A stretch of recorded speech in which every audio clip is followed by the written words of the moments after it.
सप्तम भाव में बुध केंद्रपतित्व दोष के कारण अशुभ एवं उच्च का हो तथा द्वितीय एवं नवम भाव में हो तो जातक स्वचयनित व्यक्ति से विवाह करता है। इस लग्न के लिए शनि 11वें और 12वें भाव में उच्च का होकर मंगल के नक्षत्र में स्थित है।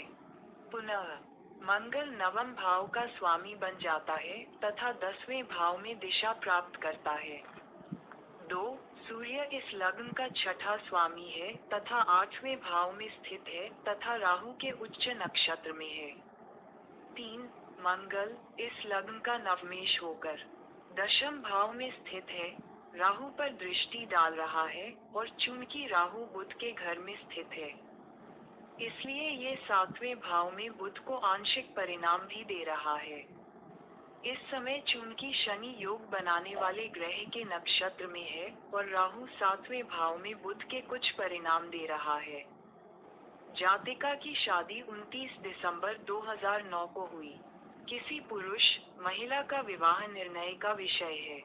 इसके साथ ही पति या पत्नी के रूप, रंग, स्वास्थ्य, दुशीला, सुशीला, विधवा योग, विषकन्या और अमंगल का भी आंकलन करना आवश्यक है।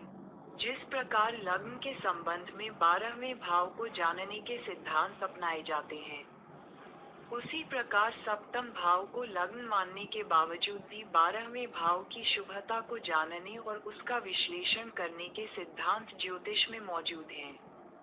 यदि स्त्री की जन्म राशि और जन्म लग्न दोनों ही खराब राशि में हों, तो पुत्री को परेशानी होगी। यदि जन्म राशि और जन्म लग्न दोनों एक ही राशि में हों तो लड़की अच्छी इंसान होगी। यदि लग्न के सप्तम भाव पर पाप ग्रह स्थित हों या सप्तमेश पापी, नीच का अथवा शत्रु भाव में हो, तो जातक का पति सदाचारी नहीं होगा। यदि सप्तम भाव चर राशि में हो या सप्तमेश चर राशि में हो तो जातक का पति प्रवासी होगा। सप्तमेश, सप्तम भाव और पत्नी बनाने वाले ग्रह में से सबसे बलवान के स्वरूप के आधार पर पत्नी का प्रकार जानना संभव है। जिस प्रकार किसी व्यक्ति के आकार, रूप और संरचना का अंदाजा लग्न, चंद्रमा और उनकी 9 दृष्टियों से लगाया जाता है, उसी प्रकार कुंडली के दौरान जीवन साथी के साथ संबंधों का भी अंदाजा लगाया जाता है। सप्तम भाव में ग्रहों की स्थिति का विश्लेषण सप्तम भाव के स्वामी या नवम भाव के स्वामी तथा पत्नी बनाने वाले ग्रह, जो भी उनमें से अधिक बलवान हो, की दृष्टि के आधार पर पत्नी के आकार, स्वभाव, संरचना और स्वरूप के संबंध में किया जाता है।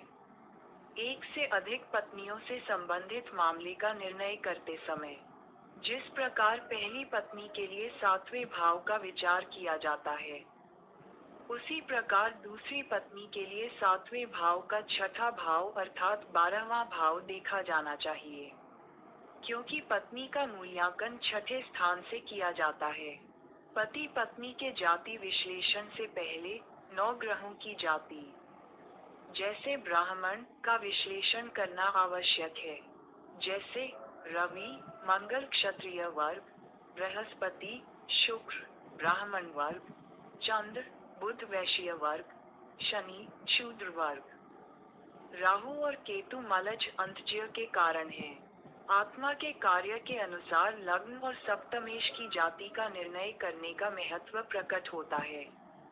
यदि सप्तमेश लग्न स्वामी की जाति से उच्च हो तो यह उच्च जाति में विवाह का संकेत देता है, और यदि सप्तमेश लग्न स्वामी की जाति से निम्न हो तो यह निम्न जाति में विवाह का संकेत देता है। हालांकि यदि कोई ग्रह 7वें भाव में स्थित है, तो उस ग्रह के स्वामी से उच्च जाति में विवाह की संभावना है, और यदि कोई निम्न जाति है, तो निम्न जाति में विवाह की संभावना है। यदि 7वें घर में एक से अधिक ग्रह स्थित हों, तो सबसे शक्तिशाली ग्रह के कारक के अनुसार कुंडली की व्याख्या करना उचित होता है। उदाहरण के लिए कन्या लग्न का सप्तम भाव मीन राशि का होता है और इस राशि का स्वामी बृहस्पति ब्राह्मण जाति का होता है, जबकि कन्या लग्न का बुध वैश्य जाति का होता है। अतः इस मामले में चूंकि सप्तम भाव लग्न से उच्च जाति का है, इसलिए उच्च जाति का निर्णय सुनाया जाएगा। लेकिन शनि और राहु की मीन राशि में स्थिति ब्राह्मण के घर में निम्न जाति की उपस्थिति के कारण निम्न जाति का संकेत देगी। यद्यपि इस विषय पर अनेक मामलों में मतभेद है, फिर भी राशियों और ग्रहों की स्थिति और कारकों के बीच संबंध को ही एकमात्र विश्वसनीय स्रोत के रूप में स्वीकार किया जा सकता है।